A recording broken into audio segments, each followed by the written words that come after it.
여러분, 안녕하세요. 연화의 아침입니다.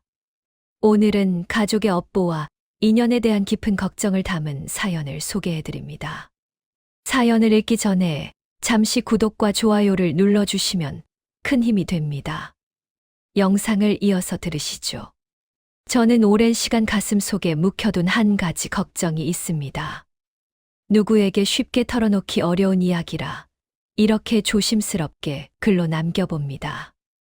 요즘 들어 마음 한편에서 이런 질문이 자꾸 떠오릅니다. 우리 가족에게 이어져 온 이 아픔이 혹시 내 자식에게도 이어진 건 아닐까? 이 생각만 하면 숨이 가빠지고 마음이 조여오는 느낌이 들어 편히 잠들지 못하는 날이 많아졌습니다. 돌아보면 우리 가족에게는 참 묘한 흐름이 있었습니다.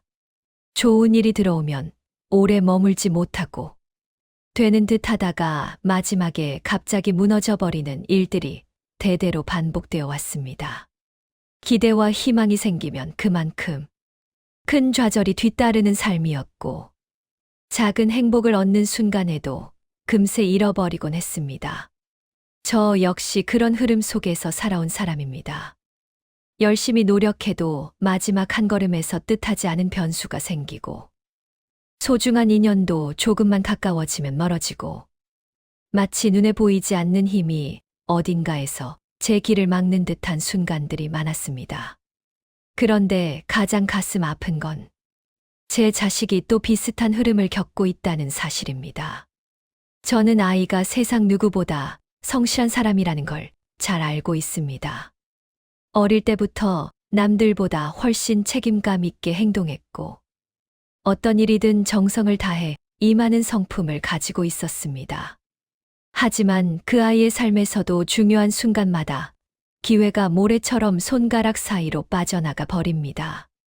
조금만 더 가면 될 것 같은데, 조금만 더 버티면 열릴 것 같은데, 마지막 순간에 이상하게 길이 닫히는 일들이 반복됩니다. 부모로서 그 모습을 지켜보는 일은 참 힘든 일입니다. 그래서 저는 점점 불안해졌습니다. 혹시 내가 살아오면서 지은 업이 아이의 삶을 가로막고 있는 건 아닐까? 혹시 내가 잘못 살아서 그 결과가 아이에게 내려가고 있는 건 아닐까? 이 죄책감 같은 감정이 마음속에서 커져만 갔습니다. 며칠 전 저는 답을 찾고자 산속 깊은 곳에 있는 작은 절을 찾아갔습니다. 그곳은 조용했고 바람도 부드럽게 불고 있었으며 나무잎이 흔들리는 작은 소리마저 제 마음을 어루만지는 듯 했습니다. 저는 대웅전 앞에 촛불을 몇 개 켜고 오랫동안 두 손을 모아 기도했습니다. 부처님, 제가 혹시라도 지은 죄가 있다면 그것이 제 아이에게 향하고 있는 것입니까? 그렇다면 제가 대신 받을 수는 없습니까? 기도하는 동안 눈물이 멈추지 않았습니다. 마음 깊은 곳에 묻어두었던 두려움과 죄책감이 그 순간 한꺼번에 흘러나왔습니다. 그때 저를 지키고 계신 스님 한 분이 제 옆으로 조용히 오셨습니다.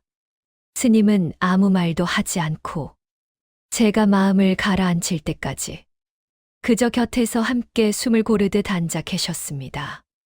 그리고 제가 조금 진정된 것을 보시더니 부드러운 목소리로 말씀하셨습니다. 무슨 일로 이렇게 마음이 무겁습니까? 저는 그동안 입 밖에 내지 못했던 모든 이야기를 스님께 천천히 털어놓았습니다.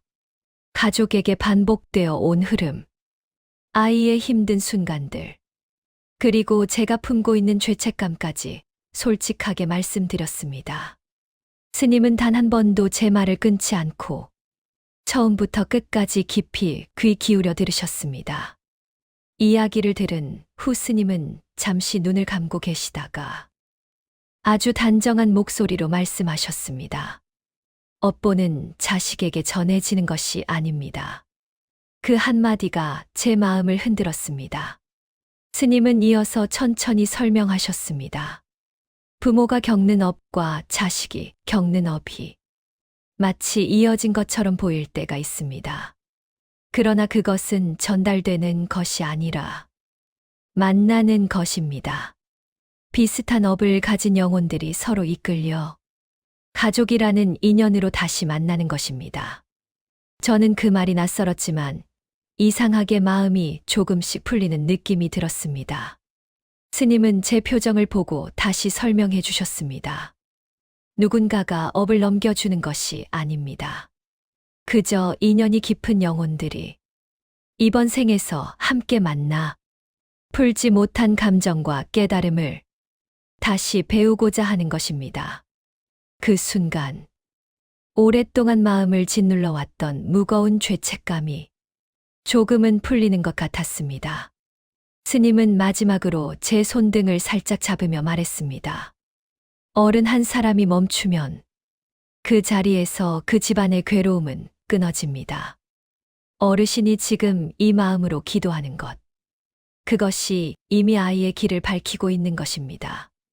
그 말은 제 마음속 깊은 곳까지 스며들었습니다. 저는 여전히 아이가 걱정됩니다. 부모의 마음이란 끝이 없으니까요. 하지만 이제는 조금 다른 마음으로 아이를 바라보려 합니다. 업이 전달되는 것이 아니라면 제가 할 수 있는 일은 분명합니다. 제가 먼저 멈추고, 제가 먼저 내려놓고, 제 마음이 먼저 고요해지는 것. 그렇게 한다면 아이도 더 이상 같은 고통을 반복하지 않을 것이라는 작지만 따뜻한 희망이 제 안에 생겼습니다. 우리는 모두 각자의 업을 짓고 살아가지만 그 업을 어떻게 바라보고 어떻게 풀어내느냐에 따라 인생의 흐름은 완전히 달라질 수 있습니다. 부처님은 깨달음이 있는 곳에서 업의 힘은 약해진다고 말씀하셨습니다. 그 깨달음은 거창한 것이 아니라 지금 이 순간 내 마음을 들여다보는 것에서부터 시작되는 것일지도 모릅니다. 혹시 이 영상을 듣고 계신 분들 중에도 비슷한 고민을 품은 분이 계시다면 오늘의 이야기가 작은 위로가 되기를 바랍니다. 업보는 누군가에게 전가되는 무거운 짐이 아니라 우리가 알아차리는 순간 빛이 들어오며 흐름이 바뀌기 시작하는 마음의 그림자일 뿐입니다. 그리고 가족이라는 인연은 그 그림자를 함께 걷고 함께 밝히기 위해 다시 만나게 된 소중한 인연인지도 모르겠습니다. 연화의 아침이 그 길 위에서 여러분과 함께 하겠습니다.